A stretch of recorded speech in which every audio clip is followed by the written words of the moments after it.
Welcome to Lions Live 365. I'm your host, Michael Ayers, and today I'm going to do a review of the Lions versus Browns game. It's going to be a post game reaction. I'm going to give grades and just point out some insights that I have for the game. This particular game was just a little bit different because we talked a ton of smack coming into this game, and I was actually somewhat of afraid. I'm not going to say afraid of the Browns, like they're the big bad Browns, but I was just a little bit like, man, I hope this isn't. This is definitely a classic trap game. They do have some unique players on defense, and I was just sitting there thinking like, man, I would hate for us to win the Ravens game and then go in and go home and lose to Cleveland. That would really piss me off, especially with the amount of trash that I talked about the Packers losing. So at this point in time, I was definitely a little nervous going into the game, but at the end of the day, we handled business and we handled it well. First and foremost, man, we gotta talk. Hey, Johnny Mo versus Jim Schwartz. Johnny Mo said, "Hey, we got the run game. We're gonna handle it. They never seen no run game like ours, right?" At the end of the day, we got 109 yards. We're not going to sit here and act like we completely destroyed the Browns. This was way more of a defensive win. But at the end of the day, the offense still operated at a high level. We had some issues with some certain players, and we shot ourselves in the foot way too often in this game. This is something that could bite us in the behind later on in the season. But as far as this particular game, we handled business. Johnny Mo got the flawless victory on this one, scoring 27 points when he really didn't even need. He was scoring 27 points when you really need 13. Is definitely handling business. Jim Schwartz had a lot of reasons to come into this game very motivated. He was a head coach for the Lions for some time, and at the end of the day, he still got that elbow. He definitely caught that L. So I'm definitely happy about that. And then there were a couple of matchups that I was really not worried, but I was curious to see. Right, one of the big things that we needed to do was allow Jared Goff to have a pocket. And one of the things I definitely was looking out for was the rookie battle. Mason Graham and Malik Collins did not blow this game up. We handled our business on the interior. Tate definitely got the win on this one. Mason Graham is a top five pick in this league, and he really didn't have any real effect on the game. So Tate handled his business. Definitely glad that we won that particular matchup. And then the matchup I was most worried about was Miles Garrett versus our tackles. Now, I'm not saying, I wasn't like, I didn't believe that Panay Sewell or Taylor Decker could block Miles Garrett. That wasn't the case. We, as a team, have a very weird tendency, especially when there's not a lot of other, like, destructive pass rushers. We'll still block Taylor Decker or Panay Sewell solo on great pass rushers. Like, bro, that's the only dude that could blow up the play.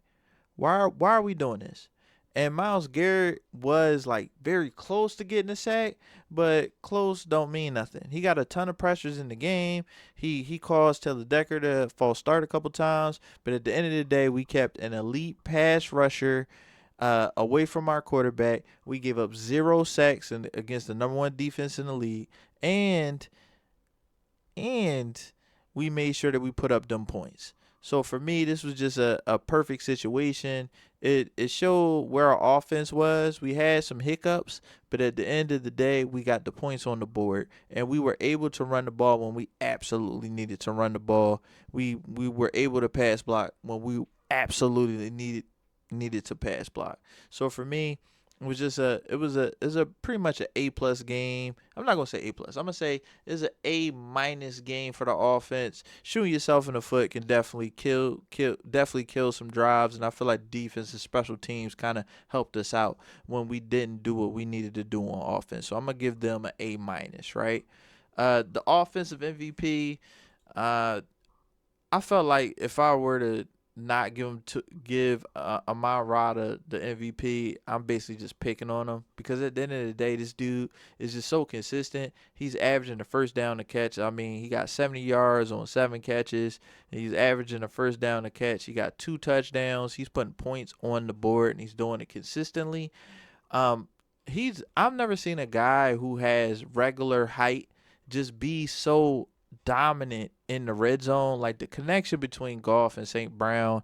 I'm definitely I'm gonna study that. I might make a video clip, maybe even a highlight reel. I don't know. Might just break that down for y'all because it's like, bro, these dudes just find a way to keep getting this guy the ball, and like even on that screen pass, I thought he was going to eventually get caught, but just didn't happen. Uh, got that touchdown. And one thing I definitely want to say on that Jahmyr Gibbs touchdown, Amara St. Brown was blocking his tail off, and it's just like, bro, is the dirty work? Is he's just a Detroit Lion? That's exactly what they want out of their players, and he handles his business, man. There's a reason why he got paid. There's a reason why he's the number one over here, and he handled it right. So that's my offensive MVP. Moving on to defense, we giving Kelvin Shepard an A, man. You go out there, you pressure the quarterback consistently. You get 3 turnovers, 3 sacks, and only allow 10 points.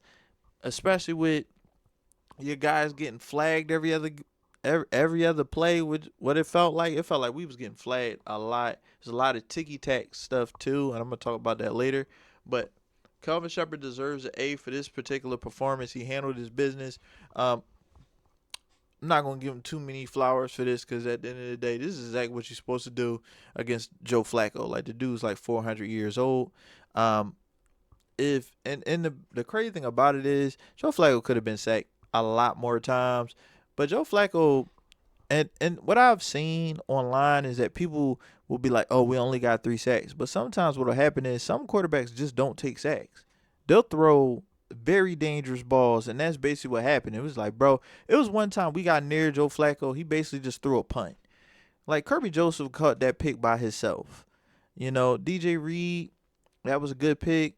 The forced fumble, we could have had more forced fumbles if we weren't getting flagged, and it's just kind of ridiculous, man. And speaking of forced fumbles, I mean, at the end of the day, with Calvin Shepard, a job. Love what he did out there. Couldn't give him anything less than that. And then we got my guy Aiden Hutchinson, just dog.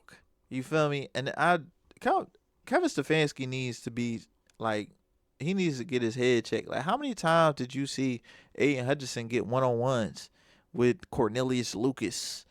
Like, what was he doing? And like he should have, Aiden Hutchinson was destroying that dude. Aiden Hutchinson to completely change. He altered the game. He's starting to get closer and closer to his rare form.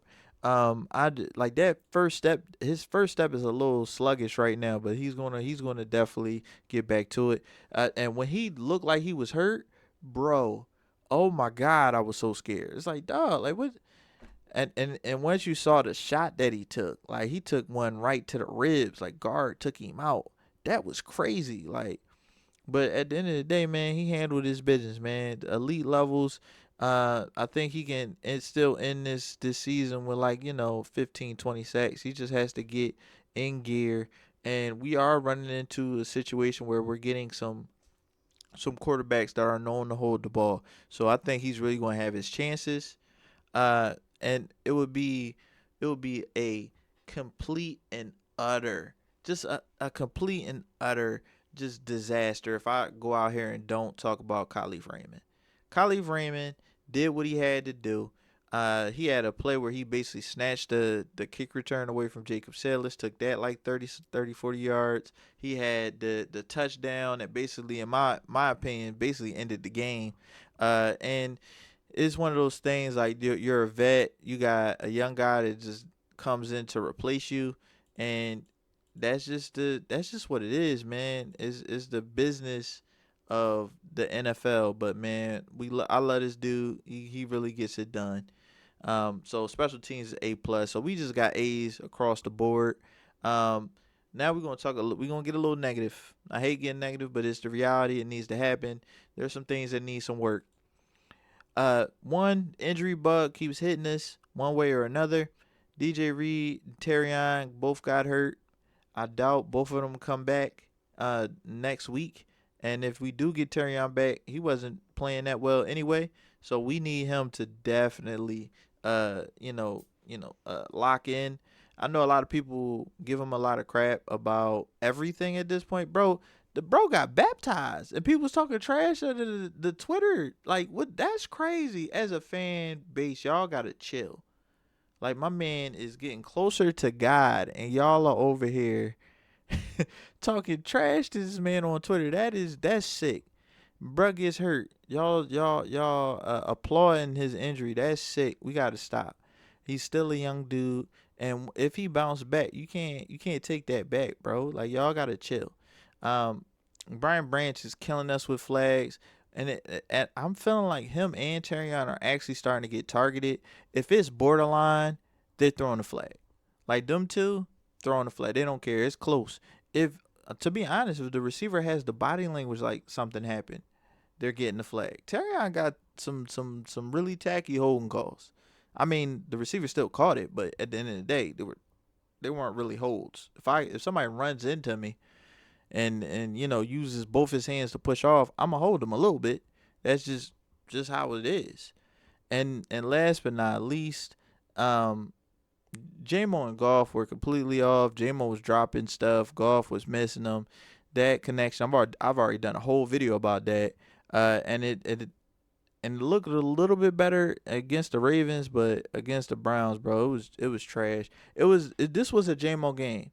The Browns play a lot of man coverage, and we could have easily 50-pieced them if we would have just hit on those deep passes, on those passes to J-Mo. And one of the things I do like about it is that they didn't give up on J-Mo. They kept forcing it to him, and I need him to bounce back next game, man. It's not really about when you play bad. It's about how you react to playing poorly. Right now, the way that we're playing